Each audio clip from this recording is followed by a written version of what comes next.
C'est une vision d'horreur qu'a eue la police en découvrant dans la maison des poupées fabriquées avec des corps d'enfants.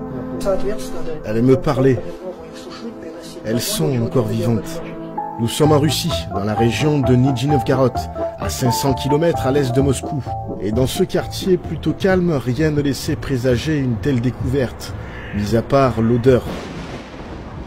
Dans une vidéo diffusée par les médias, on y voit la police filmer l'appartement du suspect et découvrir d'étranges poupées, posées là dans son salon, sa chambre et son garage.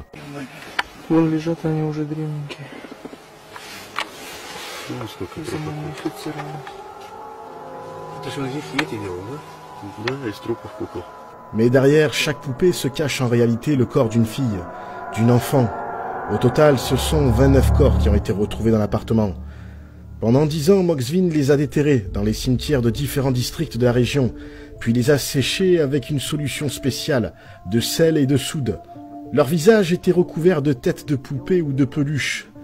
Les mains et les jambes ont été habillées avec des collants ou des chaussettes.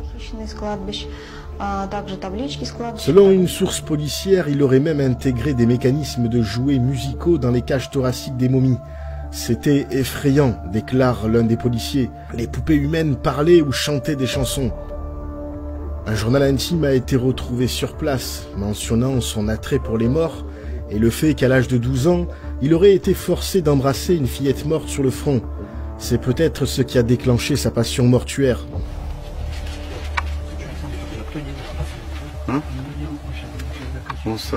Lors de l'interrogatoire, il va déclarer que chaque année, il fêtait l'anniversaire de ses poupées et il en profitait pour se rendre sur les tombes des personnes déterrées en laissant des mots culpabilisants pour les parents des défunts. Vous avez abandonné vos enfants sous terre, dans le froid, je les ai ramenés à la maison et réchauffés. Son rêve, c'était d'avoir une fille, déclare sa mère. Malheureusement, avec ses revenus modestes, l'adoption était impossible. Il aimait ses poupées comme si c'était ses propres filles. Il cuisinait pour elles, les habillait, les coiffait. Même s'il a avoué ses crimes, la justice ne l'a pas condamné à de la prison ferme. Les médecins l'ont considéré beaucoup trop malade pour passer devant la justice, et il a donc été placé en hôpital psychiatrique. Aujourd'hui, en Russie, on le surnomme le marionnettiste, et étonnamment, son geste a été qualifié d'art.